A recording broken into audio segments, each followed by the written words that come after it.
So when exactly the project is going to complete? Okay. Mm-hmm. Okay.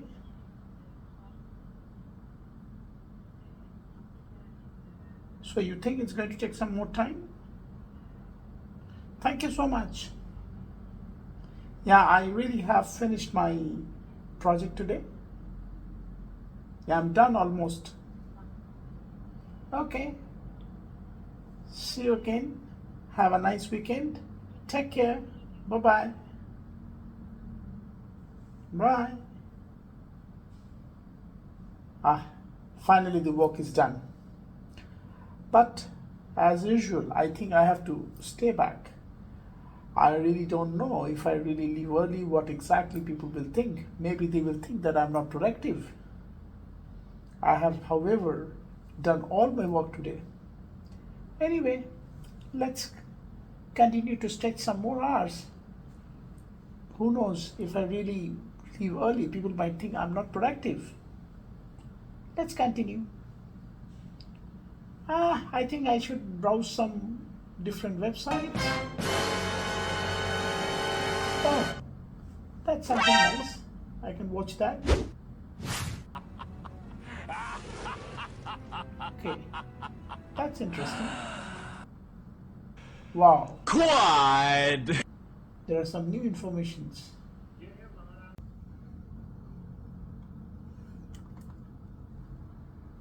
Yeah, I already touched the figure for this month. I think I already finished my target for this year. Wow. I will just prepare my report, but I think it's too late for the day. I should finish it and I'll make sure that tomorrow in the morning I will be able to submit the report. I don't mind if I really get late because I always understand that my work should be finished by the time I leave the office, no matter how much late it is, but it is important that I should finish my work.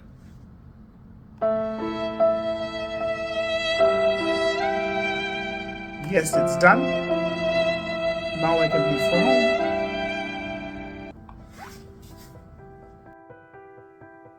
Productivity is often considered as the efficiency, how exactly we do a work. The definition has, of course, changed over time. The concept, however, is always been tied to that relationship between production and the utilization of those resources at our disposal. Of course, other elements have an influence on the productivity and efficiency of our business. Factors such as the workload, invested capital, technology, used available resources, number of employees, and their training, staff motivation, etc. All of them play an important role when considering productivity. It has been seen that time management is nevertheless the determining factor when we talk about optimization and productivity. Time is necessary for everything, so it is the only logical that investing in proper time management will ultimately benefit our productivity, both personally and professionally speaking.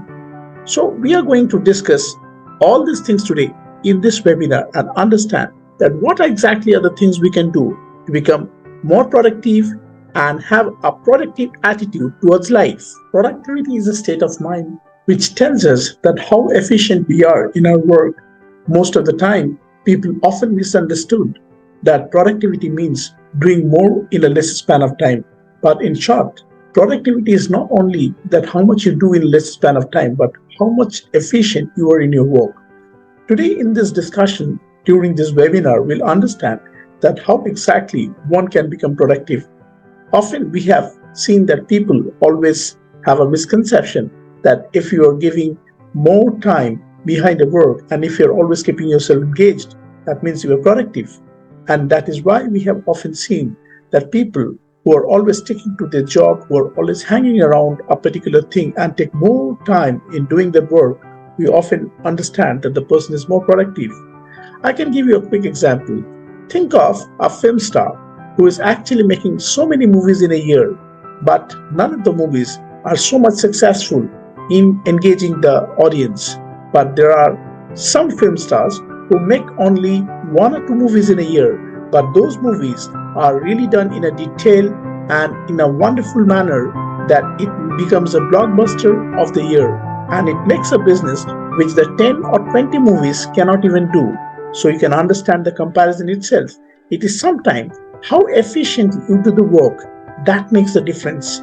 So today, in this webinar, I welcome you to join this session to understand that how exactly you can become productive in your life and how you can live a productive life.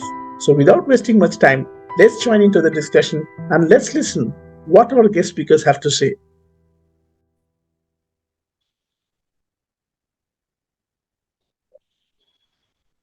I welcome you all for the webinar, and as usual, we are back once again for an interesting and an absorbing session.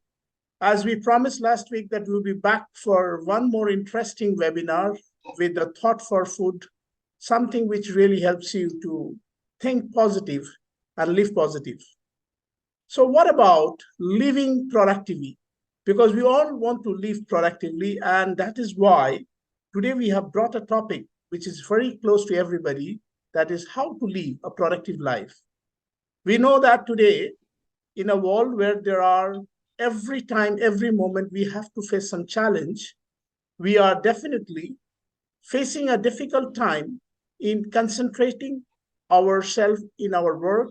And we also find that sometimes when we are trying to become productive, on the contrary, we are finding that we are getting more unproductive. So, what exactly we can do to become productive? That is what we are going to learn in this webinar today. And for this, we have our guest speakers who are going to shed more light into this topic, who are going to take through their talks and their insightful knowledge that how exactly we can really become productive in life. We know that productivity is basically a term which is more in economics, where people say that it is proportionate to the input which you give to the output. And that is what we call productivity. But when it comes to human life, we really talk about how much you are really occupied and what exactly you are doing out of that occupancy, what exactly yields out of your entire output. That is what important. This day, when we have seen that there are so many new dynamics into our work culture, particularly after the post-pandemic situation, if you see, most of the people are doing work at home or they're doing their work remotely. We see there is a primary challenge. People who are generally into the management level, sometimes they are thinking that their employees are not productive, or they are thinking they are counterproductive, or they're underproductive. So, what exactly is the dilemma?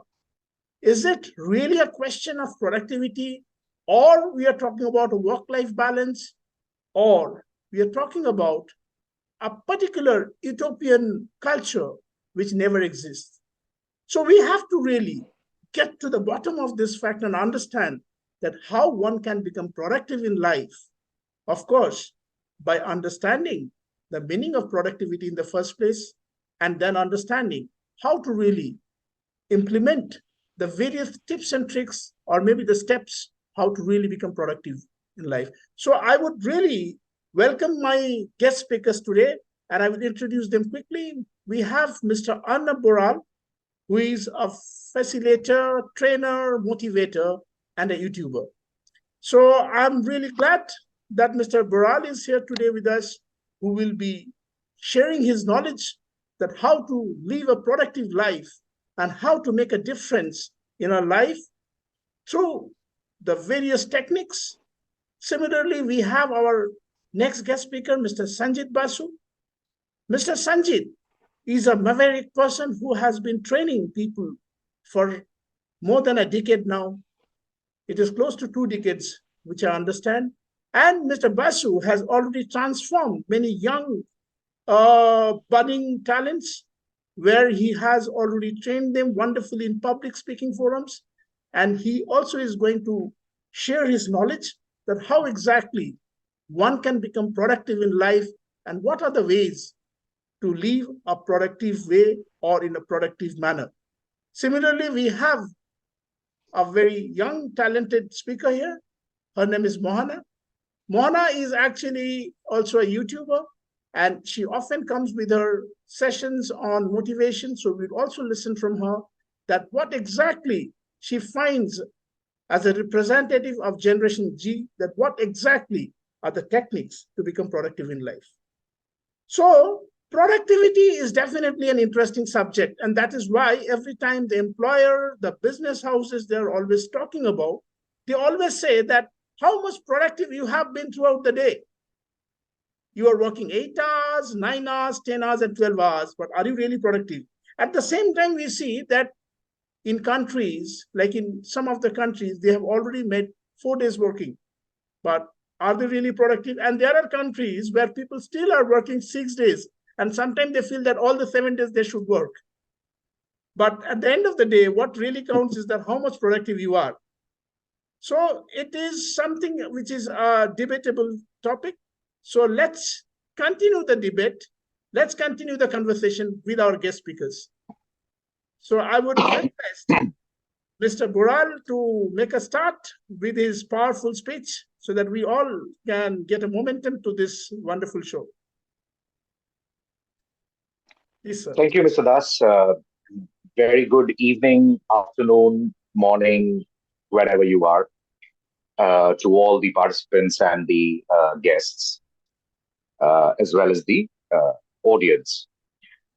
Uh, the topic I found was extremely interesting today, how to lead a productive life. Now, if I go back to the core of the topic, my core question would be not how to live a productive life, but how do you define a productive life for yourself?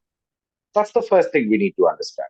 So, there are two things which I would consider. The first is personal productivity, or rather, three things I would consider. The first is personal productivity, as in, what do you consider that doing this, I will become successful or I'll become productive?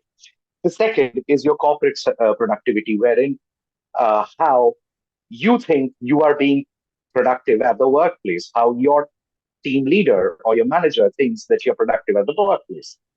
The third is how you are, which is actually what the topic of this webinar is your life productive? Now, if I look at this particular point, what do I mean by productive? What I mean by productive is that productivity is the measurement of a person's progress towards their significant and particularly intended results or goals. Now, if I'm looking at productivity to be the measure of a person's progress towards their significant personal results or goals, which means to say, if I am going to be leading a productive life, the first point where I need to be careful about, or what I need to work on, is to identify what is productivity to me, what is satisfactory to me. Only then will I be able to break it down into parts which will enable me to achieve that productivity in my life, that perspective or that angle in my life, which will enable me to reach that point where I would call myself, yes, I am successful. So there might be, for example, Mr. Das, for example, if you and I would probably think of ourselves, we would probably say, okay, if I can deliver, for example, if I think of myself, I would probably say, if I can deliver to a group of youngsters and I excite them so much and they become successful in their lives, that would be extremely productive in my perspective. There would be another person who does the same job as mine, but that person thinks it doesn't matter who I deliver it to, as long as I make $20,000 a day. So productivity, you need to really identify the result that you want to achieve. Only then will you be able to identify whether you're leading a productive life or not. Over to you, Mr. Das. Thank you so much, Mr. Boral. But this also opens to another area, which I would request Mr. Sanjit if you can highlight. As you said, that productivity is just the perception of a person how exactly one thinks of productivity and how much impactful that productivity could be for every individual. So, what do you think, Mr. Sanjit, in this regard? Yeah, first of all, I would like to thank PMA initiative and also Mr. Premankul Das for making such an event and also keeping me as a speaker. So my perception about being productive is that there is a very good saying that your addiction to the distraction is the death of your being productive. So basically what happens in today's world, we are being distracted by so many ways. And the biggest distraction is the tiny gadget or tiny white screen that is your mobile phone. So it is also surveyed that if someone is being distracted and to bring back that attention, it needs at least 23 minutes. So that once you are distracted again, if you want to bring back your attention to the work, then you lose your 23 minutes, valuable 23 minutes. So that's why what I feel, we have to keep ourselves, being from distracted. We should not be distracted in our work time. So what happens in our work culture, we make some to-do list. We make some to-do list that what I am going to do in the from morning to till our working hour. So if I make 25 to-do list, and at the end of my working hour, 8 hours, then I find that only maybe half of this is ticked off. So remaining 50% are still there. So I get frustrated. I get anxious. How I can do all these things. So basically, what happens, in our working days, we should not keep such a vast to-do list, 25, 20, 30 like this. So there is a very good method that it is called, 1-3-5. So 1-3-5 is such that you keep a very important task, one task, which is you think you have to do it. Then medium, you keep 3, which is you need to do, and another 5 which are very managerial kind of thing, very not very important. So your first priority would be that how you can do the first task, which is very important. Then you go for the second medium task, and then you go for the managerial or very manual. Now again, one thing is that why we really not keep our focus too much is that when I am very productive, in which time I am very productive, or in which time I am very energetic. So one has to really think about himself that in which time, maybe in the morning or afternoon or evening, which time he is very productive, and that time he has to keep the very important work. Otherwise, what will happen? He will be exhausted. He will be anxious. Anxiety will creep in. So there are many factors that if somebody wants to be productive, so one has to keep so many things in his under control.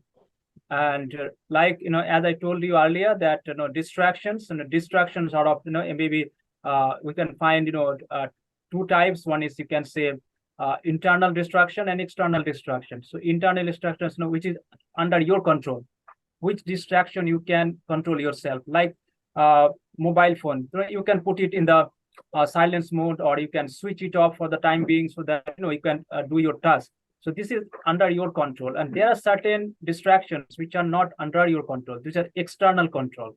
Suppose you are working, and that time your colleague drops in, and he wastes your valuable 10-20 minutes by doing some small talk or something like this. So that is it's not under your control. You cannot control that thing. So being if somebody wants to be productive, the distraction is the biggest factor, which what I feel. If somebody keeps control of not being distracted, so I think that productivity will improve more and more. Okay. Thank So that you. is what Thank you, I wanted Mr. to say. Sanjit. Okay. Thank you so much. I'm so glad that you have really widened the topic, and which really comes up is like that there are so many ways and options through which one can get distracted. And as you rightly said, the valuable 23 minutes which one take from getting engaged to disengaged or oriented to disoriented, so that is really crucial. So I have seen that most of the time people, whether they're a student, whether they're a professional, every time you decide to start your day, you always end up starting the day with some trivial things which really are not that much relevant for you. And you don't do that number one work or the number one task, or what you wanted to say is the primary task. So we basically spend the first half of the day or the first 10 minutes or 20 minutes in those trivial things which basically are not so relevant. And ultimately, you suppose open your social media, you open the Insta, you open the FB, and you keep on scrolling and scrolling. And when it goes from 2 to 20 scrolls, you never know that. And you get really absorbed. And sometimes when you have a quality time to spend, but you have this the menace in your hand. I call this smart device a menace. As you say, a tiny device, I call this as a menace. So I think this device really get you flown, and sometimes you get absorbed in the wormhole. So it's like a wormhole for me, and you cannot know that when exactly it absorbs you, and you really sometimes sleep late, you get diverted from your work, and sometimes this 23 minutes can be more than 23 minutes even, unfortunately. So I would request Ms. Mohana to tell about the impact of social media and productivity, which is something which is very, vibrant among the youngsters, because youngsters are very fascinated with the social media and they really get attracted. And how exactly you find this, this threat, or this, maybe this as an opportunity, how you see this? First of all, I'm really glad that you are available today for this show. So thank you, Mona. Yeah, please go ahead. Yes, a very warm greeting to everybody present here. Well, so speaking about social media and productivity, yes, this is something which really makes a person unproductive at times. But then again, it is not always true, because there are certain things which are useful in social media even. Now that goes to another arena, and it again gives rise to another new topic. Well, not getting into that, let's just speaking about productivity. For me, being productive isn't something that happens overnight. So not just social media, but there are different other aspects too, which prevents a person from being productive. So we should know the different ways how one can be productive. And today I'm here to discuss those ways and how to follow them, and how I exactly follow my lifestyle. And yeah, that's it.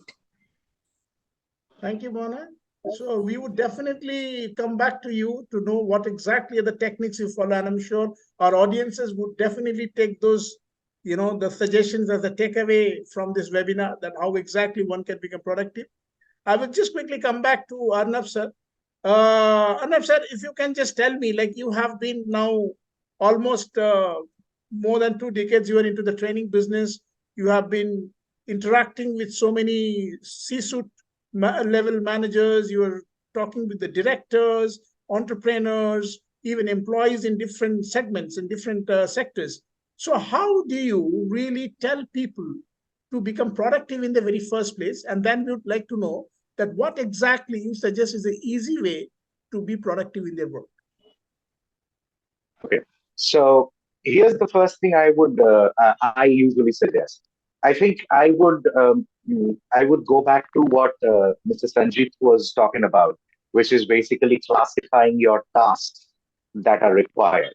Now, there's something called the Eisenhower matrix. Eisenhower matrix basically classifies all your tasks into 4 blocks. The first is urgent and important. The second is urgent and not important. So urgent and I'm sorry. So it'll be the opposite side for you. Urgent and important, urgent and not important, not urgent and important, not important, not urgent. Right. So first things first, what you need to do is urgent and important. Get it done.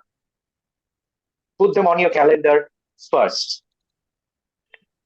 The second is important, but not urgent. Schedule it. I will do it at XYZ time.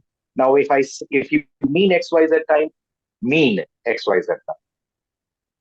The third is urgent, but not important. Get someone else to do it. Don't even think about getting absorbed into it. Delegate it. And fourth is not important, not urgent. Forget about it. Delete it from the to-do list. So that's the first classification that is required, which is to use a workflow management system that fits into this Eisenhower matrix. Okay. Now, when I go back and talk about, well, this ideally should be the last step, but the first most important step, obviously, should be learn to control your attention. Like I think Mr. Sanjit also mentioned that, once you kind of start getting diverted, you get diverted away for about 21 minutes, right? 21 or 24. I think he mentioned 21. Anyway, so the idea is that, so even if it is not just about mobile phones, when I'm talking to someone and I'm intently doing something, and I suddenly, so let's say, for example, I think Mohana would be best to, kind of give an example of this. If somebody's attending a classroom session, okay, and the teacher is explaining a 45-minute lesson or 1-hour lesson, any person average has an attention span of about 8 to 12 minutes. After about 8 to 12 minutes, his or her attention starts, diverting away to somewhere which is maybe imaginary, maybe something related to what is being spoken in class, but not exactly that. Maybe something absolutely unrelated. And then about a 3-4 minute gap, maybe up to a 12-minute, like Mr. Sanjit was mentioning, the person basically, and he comes back, right? So this distraction that happens is normal. That's human. So there's nothing wrong in doing that. And that's not your fault. Which is why teachers are always suggested to repeat pointers when they teach. So because every person will not be attentive at the same time. But the second thing that you need to do, so the first thing that an individual needs to do is learn to control your attention. I understand that your attention span is low, but try to expand it a little further. I'm not saying your attention span is 8, jump it to 1 hour. No, 8 minutes to 1 hour is not possible. 8 minutes to 10 minutes, fine. Increase it. Determine your significant results. Now, this is where I'm going back to the Eisenhower matrix. Determine what are your significant results you want to achieve. Jot them down. Jot them down.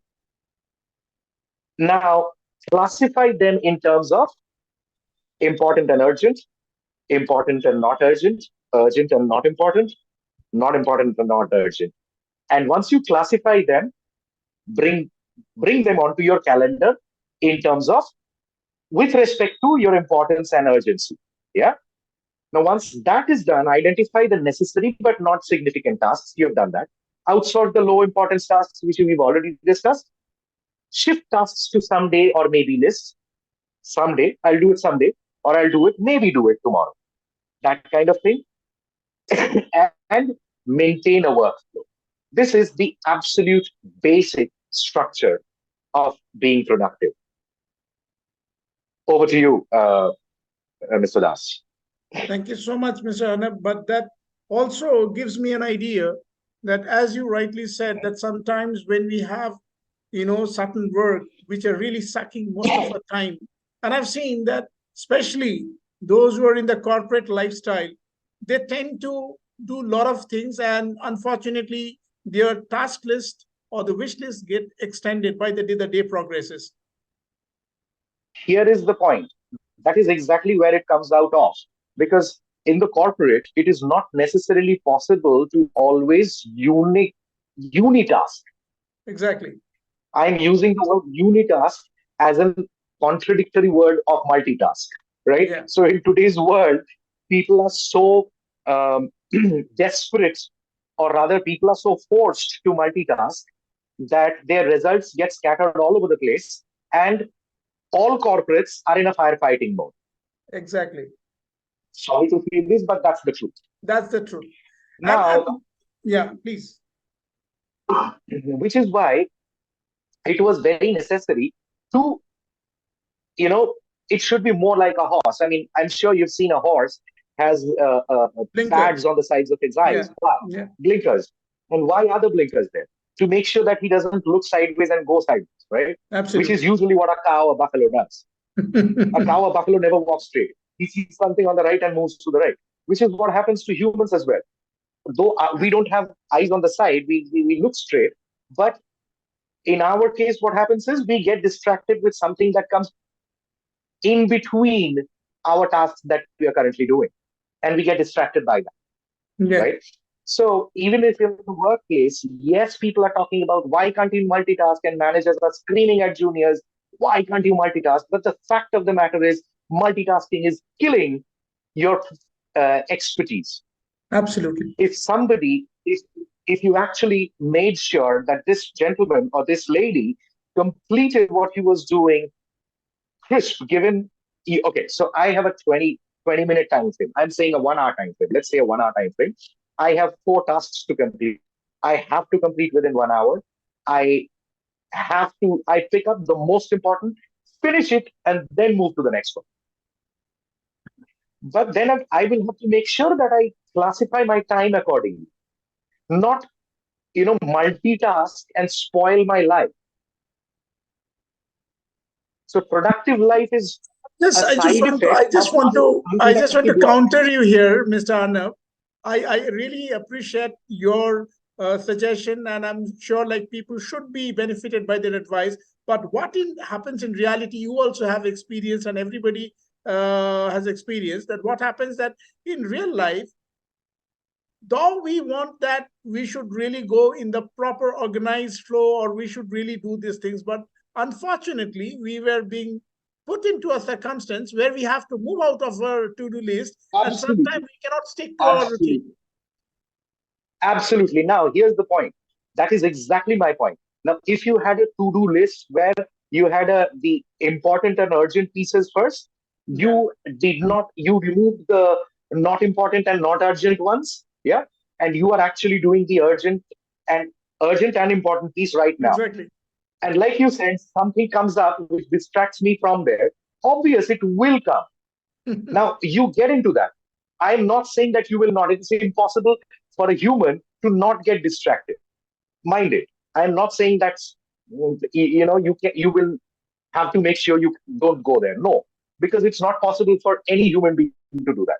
So you will go there. But you being a human being, after you get in there, maybe a little bit down the line, control yourself, come back and say, hey, I have something pending. Let me finish that and then come to this. That's, as a human being, that's what you need. So by this, what I understand, that what is important for an individual to understand, that the person should have the control button in his hand, and he should know where he should press it and pause it and come back and revive, so that he can go back to his work, so that he is no more disoriented. He's once again coming back and engaging himself. So, Mr. Sanjeev, I just want to ask you here. Yeah, please. I was talking about it. It is actually about goal orientation. Like you mentioned, the orientation. Yeah. It has to be about goal orientation, because unless you are goal oriented, you wouldn't know what path to follow. And if you don't know the path to follow, you will obviously diverge. Simple. It's absolutely simple that way. Absolutely. Over to you. Absolutely. Mr. Sanjeev, I just want to know one thing here. Like, since you train people, you also train them on goal setting, how to really, plan their goals, goal seeking, and all these things you do. So what exactly do you think one should really follow while doing the goal setting, and how much honest one should be towards the goals? As we talk about, goal oriented, and we should know what exactly our goals. And I have seen personally what I used to plan Sunday night, I cannot do the same on the Monday morning. Because every day when I land in the office, I find that there are 10 distractions. And unfortunately, the important tasks become urgent work.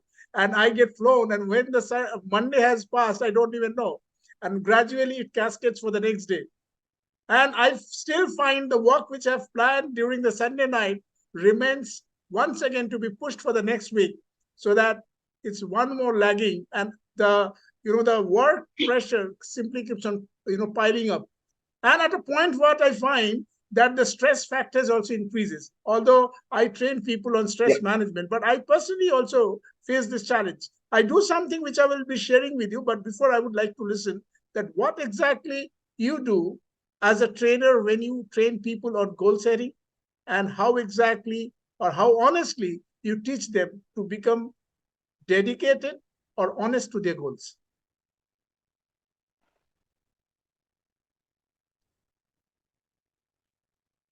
Yeah. Okay. So, yeah, am I audible? Yeah, please. Yes, you are. Okay.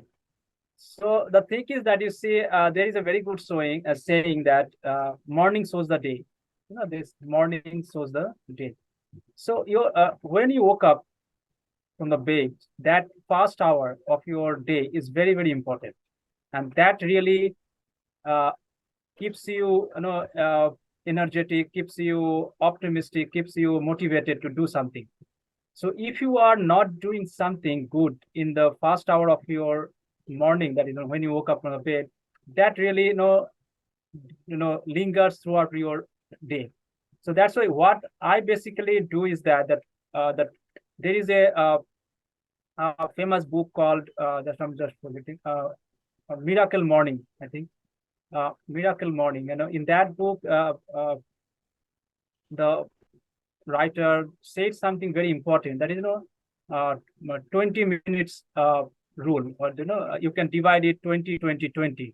That is, first hour you can divide it in 20-20-20 in 3 parts. So what you do the first 20 minutes, and then what you do the next 20 minutes, and then what you do in the next, again, that 20 minutes. So what I do also, that is, I also practice since I read this book, that first 20 hours of the morning, I do some exercise to keep my, blood flowing.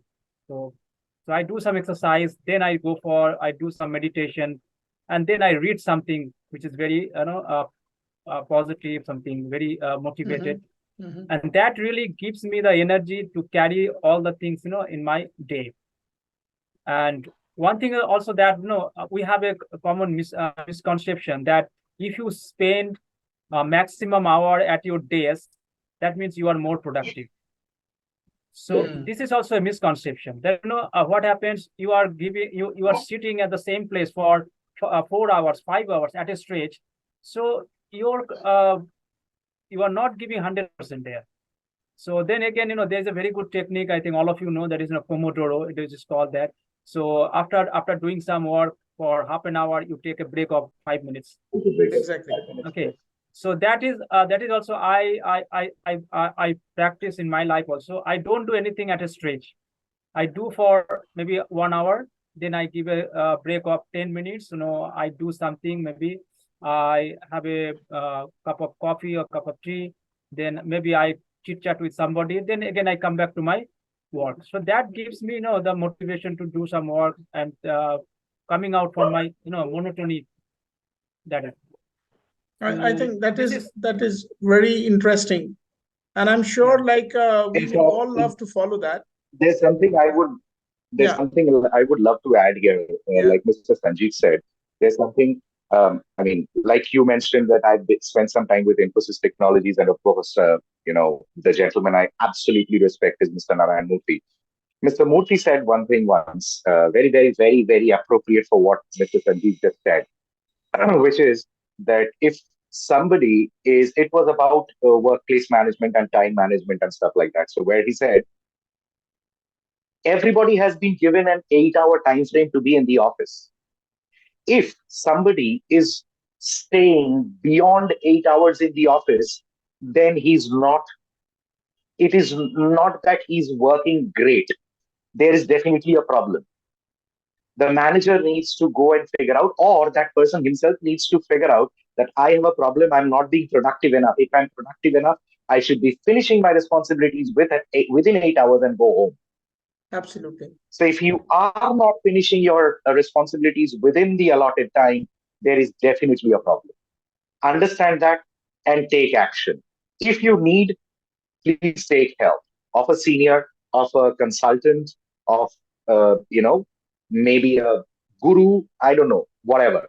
Reach out to trainers, reach out to coaches, reach out to your boss, your manager. Talk to him, talk to that person, talk to whoever can help you out, and find out where you are probably dropping out. That's very important. Thank you, Mr. Sanjeev, for bringing this up. Over to you, Thank you. Mr. Das. Thank you, Mr. Arnab.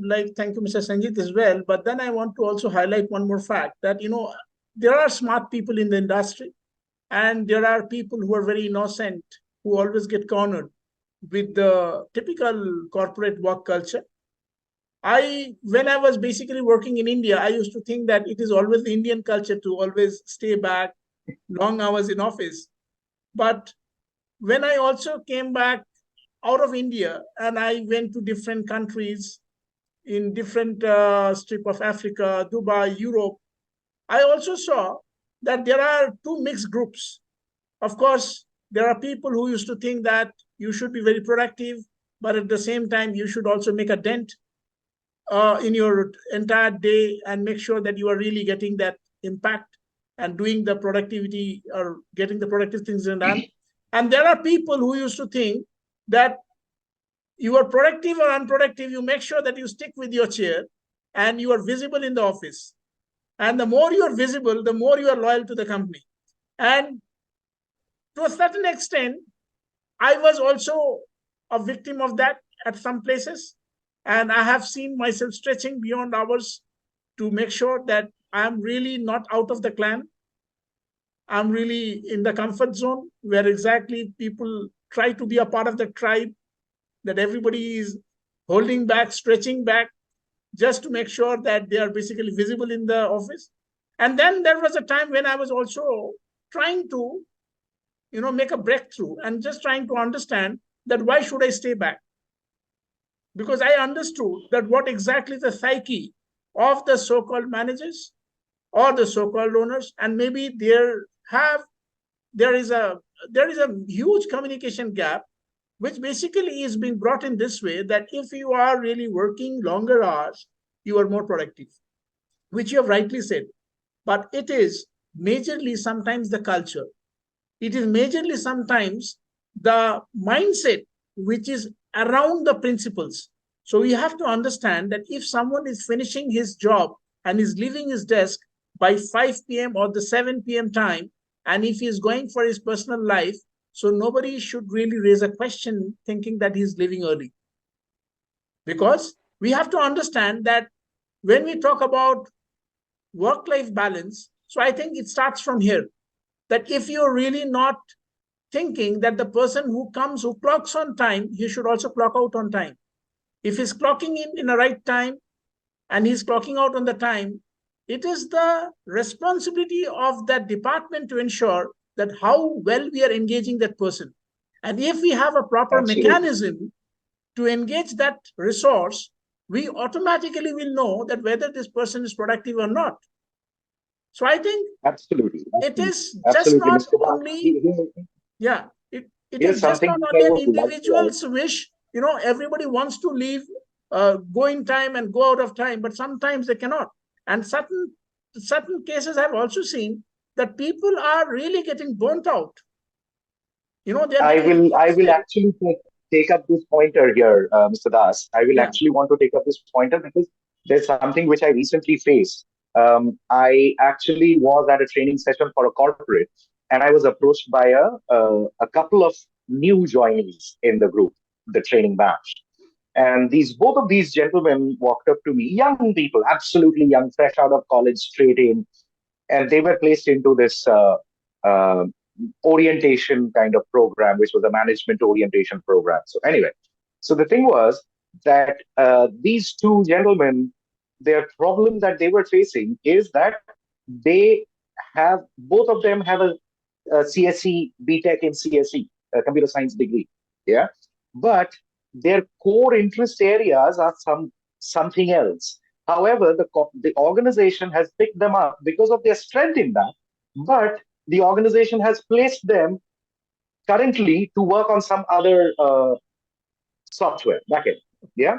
Now the problem with these two people is that they are feeling out of place. They are not really finding it interesting enough and are burning out. So burnout is not necessarily because you're overworked.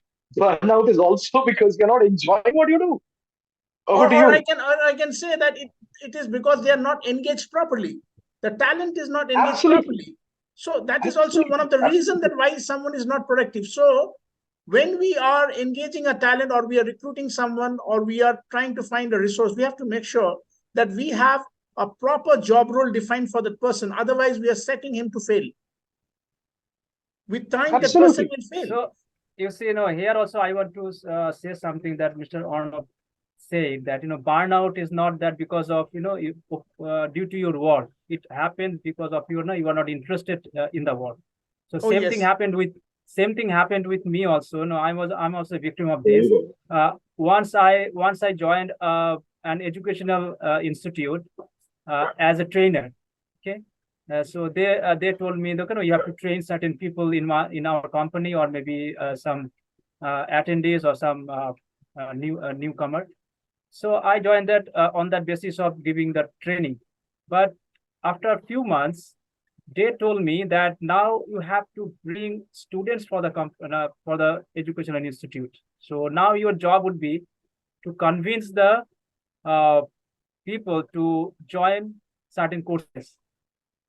So now this is not my area basically, but again, that job was very important to me. I cannot say no, I cannot do this. So somehow I was just doing it so that I can stay in the company. But after a few months, after 2-3 months, I started having problem, because I was having stress, I was having anxiety, that how can I bring the students so that they can join the so that is what I also face. Sometimes the company also, they hire the employee with a different aspect, and they put in a different place. Oh, yes. So they find themselves, out of fish out of the water, something like this. Thank you Okay. so much for Yeah. sharing this thought. I would just quickly go to Mohana and request Mohana to highlight more on the tips as an individual, what one should do to become productive, and what you think, what exactly maybe you do, if you can share with us, and also Yes. shed some more light that what exactly are the challenges in doing that. Yes, absolutely. So the first and foremost thing which I would like to say is, as I already said, that productivity is something which cannot be, brought up overnight. There are some people who do make it look effortless, but in true sense, it is not that effortless exactly. Like that is what I have felt with my life actually. So there are a number of things which one can do, let it be a student or a professional or whoever it is, to be more productive. Well, the first and foremost thing, as it is already mentioned, is creating a plan. One of the most important thing is to set goals and making plans of how to execute that. Because, and most importantly, these goals should be attainable goals. Because something unattainable, if we plan of doing that unattainable thing, that makes us more depressed and will lead to something unproductive again. Correct. So the first and foremost thing is setting up goals and creating a plan to execute it. Now, if we have a specific goal in mind, we are more likely to work towards it, and we're more likely to stay on the right track. Planning what we need to get done and doing that step by step, and writing it down at a particular place and then executing it makes it more easy. So the 4 things which we keep in mind while planning is what we need to do, when we need to do, how we need to do, and whether this project is part of a bigger goal or not. It's not like that, we're just doing it for the sake of just get it done. We should know the long term values of doing that thing. Well, so this is something. Then the second thing is we should take care of ourselves. We shouldn't force ourselves to do something continuously. Like, as it was already said by somebody here, that we cannot be productive all the time, which is very normal for a human being. Like, we cannot be productive 24 into 7. It's impossible. It is unrealistic. So, in order to be realistic, we should make a schedule and then do our work, like taking breaks. As per the individual, it is not always similar for everybody because people have different mindsets and people's brain work differently at different points of time. So yeah, we should know how to take care of ourselves. We shouldn't force ourselves to do something, getting ourselves deprived of sleep, deprived of eating healthy or taking up a real hard schedule. That is something which is like a big red flag. We shouldn't be doing that.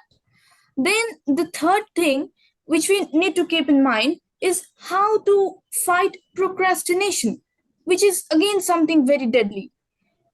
We are making plans, but then we tend to procrastinate it. Like, we'll do it tomorrow, or maybe like do it again tomorrow, and this tomorrow never comes. So, what we need to do is we should not procrastinate it. Like, until we have that energy, we should get it done. That makes us more productive, and that actually makes the work more efficient, even because we tend to think that maybe later we'll do it and it will be better, but it doesn't happen. Like, it happened with me while painting. It usually happens like I come from a university and then I plan like I'll just make a painting today, and then something like, no, let's just do it tomorrow maybe I'll be more free and I won't get tired doing it, and yeah, it will be better. But this better thing never comes, and what happens is it gets worse because we eventually lose the interest and we eventually lose the energy. So the first thing first, once it comes into our mind, we should just get it done. That's it. And then the next thing is we should ask for help whenever needed. It's not like we can do everything. No, it cannot happen. Nobody is perfect. There are certain times when we need help from others. So yeah, we should learn to ask others for help. Like, this is something and we cannot do it. Let's just get some help or just get some ideas of how to do it. Then it becomes more effective, more efficient. The next thing is we should learn how to say no. It's not like works are coming one after the other and we're just doing it. It doesn't happen. It makes the work more inefficient. Like, the primary task then gets destroyed. It gets somehow worse because we tend to focus on the next work again. So we shouldn't be doing that. Like, we should know our limit. We should know where to stop and how much we can do. We should know our abilities, and everybody should keep a focus on that. So yeah, these are the things which I follow, and yeah, that's it. Thank you so much, Mohana. You have really highlighted some crucial points, and I'm so glad that you did so. And as a youngster, you follow them. So I think this opens an eye. Also, I'm sure like our other like panelists or guest speakers also will agree, which Mohana has said, because I think that sometimes we get really crazy just becoming, in the order to become more productive. And sometimes we tend to burn out ourselves, which could be one of the reasons. And the second thing, which Mona has rightly said, that sometimes it is important for us to say no. We may get tempted, or sometimes we get flown by the, the order of our work, or maybe the kind of work culture which we're into, and we always accept many things, and we become a yes man. So most of us have the habit of becoming a yes man, being very sweet to people, sweet talker. So always trying to make others happy. So please don't do that. So please try saying no. I think that is really appreciated. And then when Mohana also said that sometimes it's really crazy, I will tell you one of my experience. What I used to do initially, I think a couple of years before also, I used to start my day by checking my WhatsApp and my inbox, and I will just get flown with so many emails coming from different clients, from my colleagues and new recruits, and and from my vendors, and I would just try to always reply back. And then I found that a huge amount of the time, or a maximum hours, or the productive hours, are going into that. And what happens is, like, I always get lagged behind, and we always lose out on the important tasks which are supposed to be drawing my attention. And unfortunately, I used to always miss out those things. So I just started a technique where I basically started following a typical, Google Calendar, which was very easy. I used to block my calendars potentially with even the tangible as well as the intangible exercises for me in a whole day. And then I make sure that which are exactly the tangible exercises for me. So maybe checking email could be important, but I can do it maybe when after the break, or whenever I start my next half. So not maybe the initial part of the day, maybe the initial part of the day, which can take the maximum concentration, which is really important for the day. Otherwise, the important things become urgent if I don't do it. And second thing which I started doing is, I may have 4 meetings in a day, but previously I was having a habit of jumping for all the 4 meetings. Or I used to, be very soft or be very generous in telling people that, sir, I am available, I'll speak to you. But ultimately it happens that some meetings overlap, and 10 minutes, 15 minutes, there is a delay in the next meeting. So I then have started making a habit that I will see only maximum 2 meetings in a day.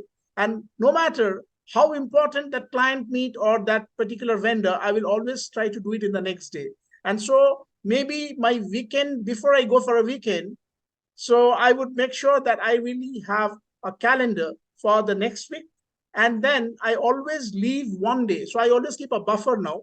So maybe I do not keep any important meetings on Monday, except my bosses or my important critical exercises. I start my day one day at a buffer. So basically Monday, where I organize myself for the whole week, maybe for the rest of the 4 days. And I know that what exactly I'll be doing Tuesday onwards. So, if I keep so many exercises on Monday, then I would be really clouded, and I would basically again become crazy, and I'll start panicking that I really have not done justice to my to-do list or my exercises. Absolutely. Absolutely. So this is something which I've started following. And I'm sure, like, sometimes when we try to become productive and think more on productivity, but what it ends up, actually, we get too much stressed up. And the stress factor is also really very difficult to, get it out of your mind. There's one more thing which I would probably, I'm sorry to cut you in, Please. but all four of us have actually missed out a very, very important point, which I wanted to kind of mention towards the end of the call, which was very, very important. This is absolutely important and shouldn't be missed, which is, after we all have spoken about, breaking up your tasks, organizing them into most important and, importance and urgent basis, etc., etc.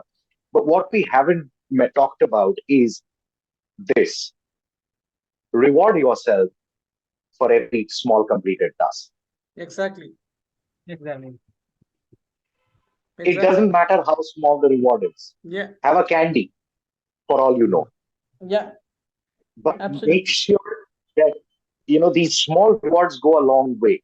The next time you would want to do that, not because you gave yourself a reward, but because you think that this is something which I should be doing. It is more effective that way. So when you have made a to-do list, you have achieved the first of them. The most important and the toughest and the longest that would take should be the first of the lot. That's how your classification should be. And keep a deadline that I have to finish the first task by such and such. Exactly. Keep a buffer, which is what you absolutely brilliantly mentioned. Keep a buffer like that, probably a half-hour buffer. You say, okay, if I start at 10, I should be finishing this by maximum 2 p.m. today. I will postpone my lunch for an hour. I will finish this by 2 p.m. today. But just in case it doesn't, I will push it for another half an hour, but I will finish it by 2:30. If I can finish it by 2:30, I'll take a 1.5 hour lunch break today instead of a 1 hour. So give yourself that. That's important. Right. Back to you. I really appreciate, and that is really important. That is so important. I would request Mr. Venus, who is there, if he has certain like questions who he might like to ask, or he might like to make some points here. Thank you, Mr. Venus, for joining this webinar. Thank you, sir. Actually, it is always a privilege to go through all these your webinars, and I'm thankful to you that today's topic was really very much close to me, because many times we have to evaluate the performance and all. Two questions I have, and in general, I want to share with you, because rest of the things what you said is perfectly, we all pass the same thing one or the other time in the life. Number one, company's environment. When someone really performing good, or he's a self-motivated, or someone who is, as Arnab ji rightly said, कि I give the good positive feedback to me कि मुझे संतोष हुआ, मैंने काम अच्छा से किया है, whatever the results may be, but I'm motivated. Next day I'm coming and doing the things. At the same time somebody says, boss, you are the घड़ी वाले बंदे हो, 6 बज गए भाग गए. Okay, so this kind of taunting and other things is an environment. How to deal with this environment? Question number one. Number two, some of the tasks which you are doing perfectly well, as Ms. Mohana ji said, he say to no and all these things. But there are certain tasks where you need to get along with your team. In your team, there are the certain kind of peoples. Okay, somebody is giving you the task which you are not fit for it. Like Sanjit ji said कि हाँ यार अभी आप ये भी sell करो, वो भी sell करो, ये तो आप करते हो, वो करो ही करो. It's okay. Somebody can excel it, somebody don't. But in certain case where you have to get along with your team, how to get motivated, self-motivated in that scenario. So these are the two questions I have. Very good Culture questions. and the team. The first Thank you, sir. one. The I think first, Mr. Arnab the should, first question. yeah, Mr. Arnab. Yeah, the first question I found very interesting. But once again, was what exactly was the first question? He wanted to ask you that there are situations when a person actually has to get taunted by his colleagues, or sometimes by Right, his right, line right. managers. So that's Yeah. I would like to love to answer that. I wanted particularly to answer this question. Yes, this will happen.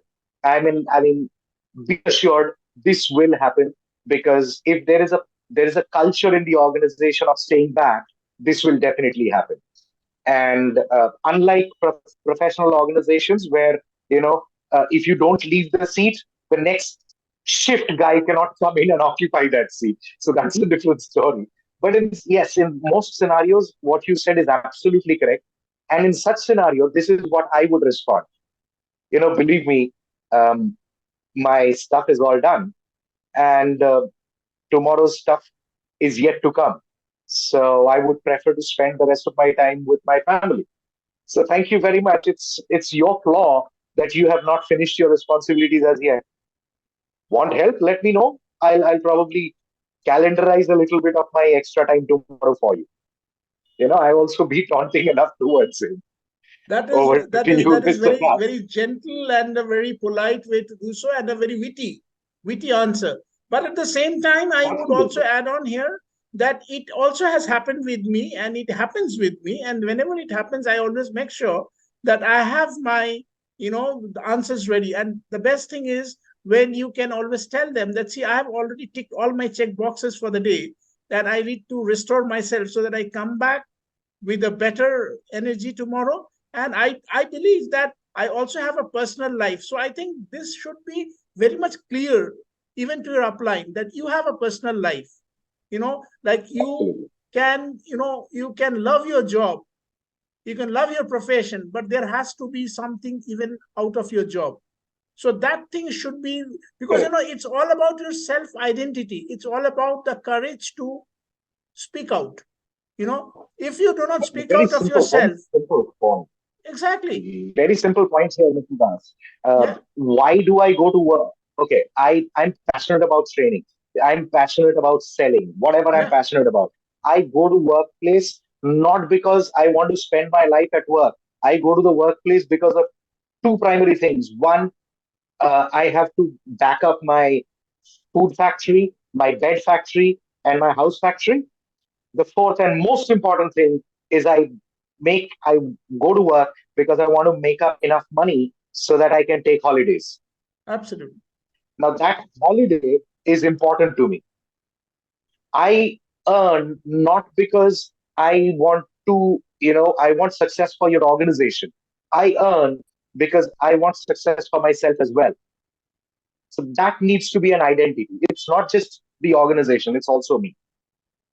And I have to go back home because I have a family and I have health, mental and physical. That's important. Back to you, Mr. Das. I think somebody shared a message with me. I will come back to you, Sanjay. Somebody shared a message to me that we live so harder that we forget to live for tomorrow. So, like if you see that people are really acquiring a lot of wealth and trying to get enough security for their retirement, and that retirement, after retirement, how much they live? Hardly 10 years, 11 years. So if you are just... Will you be able to live? Forget how long will you live? My point is very simple. My point is you retire at 60, whatever, 60, 65. Okay, Yeah. great. You retire at 50 for all I care. Now, my point is simple. If you are earning a lakh per month, I'm just taking a round off figure. If you're earning a lakh per month at 25 or 27 or 30, for example, and you have not gone snorkeling, do you think at 60 you would want to go snorkeling? Or you would be the physical ability to do so? Will you have the physical ability to do so? No. So go do it when you can. Simple. Absolutely. Live life before life leaves you. Exactly. I would like to come back to Mr. Sanjit. He wanted to say, I think, the second part of the answer of Mr. Venus. Yeah, no, actually, I just wanted to say that Mr. Arnob said something that is, there's a very good quotation by our late president, APJ Abdul Kalam, that if you salute your job, no need to salute others. Okay. Oh, yes. So if you really do your job well, so there's no need to please others. Everybody will pay respect to you. Absolutely. But the basic problem with most of the employees are that they do not do their job properly, and that's why they try to they try to please others. They try to salute their bosses. No, that's simple. He said, do not salute your job, not to the boss. What they do is they salute their boss and not the job. So simple. You'll have to do either one or the other. There you go. Absolutely. So I think, Mr. Venus, you got your answer, but then what was exactly, I think, very important, which is really the message in your important question, which I understand, that how really to implement them, because, saying no to others, because, it is not only in the work life, but also in the personal life. Personal life also, we get a lot of requests. I remember the day when I'm basically back at home in India, and then I will find a lot of friends and dear ones who will come to meet me. And maybe I'm just trying to do something constructive, and I find them as a intrusion. Sorry to say that. But then at that point of time, I have to give under the social pressure or the family pressure. I have to get flown with that. But I cannot tell them that I really need to finish my video editing. I need to really read a book, or I need to shoot a video for my channel. So, they won't understand that. But sometimes it is important, or it is what exactly we call as emotional intelligence, which we have to use. That was, in fact, our last week's topic, where we exactly discussed that where we need to be using that emotional intelligence, where we have to draw the fine line of demarcation between our professionalism and our personal priorities. So do not take and also yes, very, very important pointer, which I think the gentleman was asking on, is that saying no is something which even I think several corporate gurus have said. I mean, I'm saying gurus not as trainers or something. I'm saying gurus as some of the big names like Mr. Murthy and stuff like that, stalwarts of the industries have said, please learn how to say no. Because if not saying no actually generates a lot of, not just generates a lot of conflict, it generates a lot of trash in your life. It generates a lot of conflict not only at the workplace but also within people. If you don't say no today, tomorrow expectations change. So there needs to be a demarcation.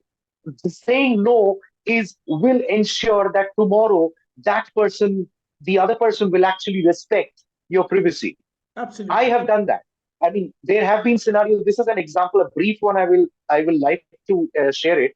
There was a scenario where I had a boss who had called me at an odd hour after I had left work on a Friday um, evening, and she called me and said, Arnab, he called me. I'm sorry. He called me and said, Arnab, was this particular email sent? My first response when I picked up the phone was like, hello, I'm sorry, wrong number. He got offended. He called back and said, hello, Arnab. I said, yes. Arnab, was this particular email sent to the client? I said, who is this, please? I'm sorry, I'm not sure who I know you. The third time this gentleman called me, I responded the same way, and he disconnected. The next week morning, Monday morning, when I walked into work, he came in a little late. As soon as he was in the office, he calls me. I pick up the phone and say, good morning, sir. How are you? I used to call him by name, but that's a different story. Hi, good morning. How are you? He says, I'm good, Arnab. Can we meet? I said, yeah, we can. He said, come over, please. I walk over to his desk. I said, good morning. How are you? How's the day coming along? He looks up at me and says, "It's the day's coming along nice. But what was about that? What was that about on Friday?" I said, look, one, it was Friday. Two, it was post 6 p.m. Three, whatever I was doing, I don't think my response would have actually been very professional. So going forward, please don't call me at that time. Believe me, he never called me after 6 p.m. ever again in his life. That is so daring of you, Mr. Arnab. Salute to you. So here I would really salute to you for your courage and your grit. Sheer grit, I must say. If people don't learn, you'll have to do it the other way. Yes, Mr. Venus, want to say something? No, it is really courageous things you have done. I really, frankly speaking, I will not motivate others to do the same thing. No, please don't do that. Please don't do that. There is a disclaimer. Yeah. At your own risk. No, There's a Do disclaimer. it at your own risk. And do it at your own risk. But I'll say this, that if you know you have a relationship with your boss that way, that strong, then you know that you can get away with this because he will respect your limit. Privacy. You will respect your privacy. Okay, yeah. But Actually, that relationship needs to be strong. yes, Yeah. Sorry, I agree on that. Dasab, actually, I was just trying to say one thing, that absolutely this thing started from Miss Mohana, and Arnabji rightly said you have to say no to certain things. Definitely, at certain point you have to. Lekin the thing is that how to say no, number one. Number two, see, sometimes you also have to ask for the help and somebody says no, how to take no also on you. That is also very important. I have an answer for Absolutely. this. If you allow me, Absolutely. I have an answer for this. When Ms. Mohana also rightly pointed out that, thankfully she pointed that productivity is also about the efficiency of a person. That how efficient you are in doing a task. If you really try to go by the proportion, how we measure productivity, that number of hours in input and what you get in output, right? So what exactly is the unit hours you are spending for a given task? What exactly output you get? So you may say yes to many things, but how efficient you are saying yes to that? That is also number one, which you should consider. Second thing, the person always have a bandwidth, whether in your professional life or personal life.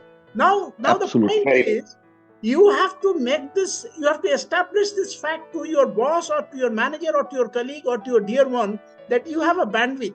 And beyond that bandwidth, you cannot really cater. So if you really can make this thing more transparent and vocal through maybe a polite submission, it could be a friendly, open communication. That's it. This is what is my limit. And beyond this bandwidth, I cannot cater to. This, I think, a boss or manager should be aware of, because it's a manager's responsibility Yes, to yes, yes, be aware of yes. your bandwidth. Very, very important. Dasa, If yeah, the manager or boss is not aware of your bandwidth or your capabilities, And then he has a problem. He has a problem. yes, That boss absolutely, needs yes. to be taken care of. Dasa, absolutely. I have a request. Yeah, I please. have a request to you. Uh, it's just a general suggestion that if you can make one webinar on how to say no and how to take no, I Thank think you that so will much for definitely this help, request. because We'll come up you with are a this very good topic orator. very soon. Yeah, because you're a very good orator and your corporate experience is so rich. Arnab, the experience is so rich. Yeah, Sanjit Basu Sab, I always see that when he's sharing his thing, it is directly from his heart. Mohana ji is young, but she's already putting very nice points. So you are a very good team, which I can say if you put your the same way you are putting your videos, people started learning to say no easily. But when it Absolutely. comes to them to accept it, यार मैंने उस दिन तुमको help किया था, तुम मुझे मना कर रहे हो, the first reaction.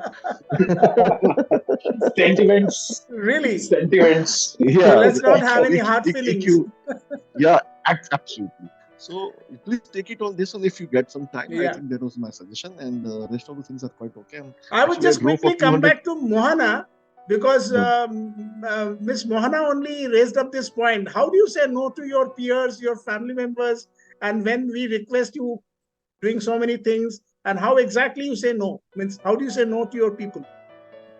Oh, well, I'm very polite in saying no. What I personally do is I try making them explain how things are working at my part, and I just put a disclaimer like, see, this is my limit, and if you like push me forward, your work is not going to be as efficient as it will be tomorrow. So it's better, it is suggested that you keep it for tomorrow. I'll do it, I promise. And yeah, that will be more efficient. So yeah, keep it for tomorrow. That's what I say to everybody. Absolutely. That still saying no? You have still accepted it for tomorrow. I would. What the question was how to absolutely say no. Rather than you basically what you've done is you've Yeah, accepted it, like, but post on go to work tomorrow, which is okay. yeah, what I do So is you're I still doing just it. I'm saying postpone it. how absolutely saying no. How do you say absolutely That's a no? different question. Well, I'm not not going to always do it. that I That's what do I'm saying. postpone things. Uh, there are certain times I just make them explain that, see, this is the limit and I can do this much, and that is not in my capacity, and this cannot be done by me. So it's better if you seek help from others or do it some other way, and I'm really sorry for that. What I do is I apologize. That is Right. being So honest. basically, what you're trying to say is yes. So basically, what you're trying to say is you're giving an exact reason for Oh, not yes. being able to Yes, comply to yes, that person's request. Yes, Mr. That's Venus. very absolutely. important. That's it. Mr. Venus, you have a point. Sir, may I share something from my second country called Yeah, Sudan? sure, sure. Because it is a because this reminds me that incident. So you must have heard the international business machine IBM. Yeah. Actually, the Mhm. IBM, there is also a proverb in our Sudanese language. IBM stands for, if you give a task to someone, they use the first I as Inshallah, means Mhm. if God wishes, we will do. God willing. Second, God willing. Yeah. second, yeah, God willing, yes. And once you ask, okay, this is a task, Inshallah Bukra. So the B stands for Bukra, means tomorrow. If God willing, I will do it tomorrow. Okay. I'll do it And tomorrow. the most important part is the M, which is the malish. Malish in Arabic means I'm sorry. So when you come tomorrow and you ask, boss, what happened to this task? He said, malish ya habibi. So eventually you end up doing the same task by yourself. So majority of the time, we end up doing the task which is supposed to be done by our colleague or our Exactly. juniors. We end up doing by ourselves. So this IBM, when Ms. Mona said that, this IBM came into my mind. So I just want to share with you on the lighter note. Thank you. Thank you so much. It was really an absorbing session.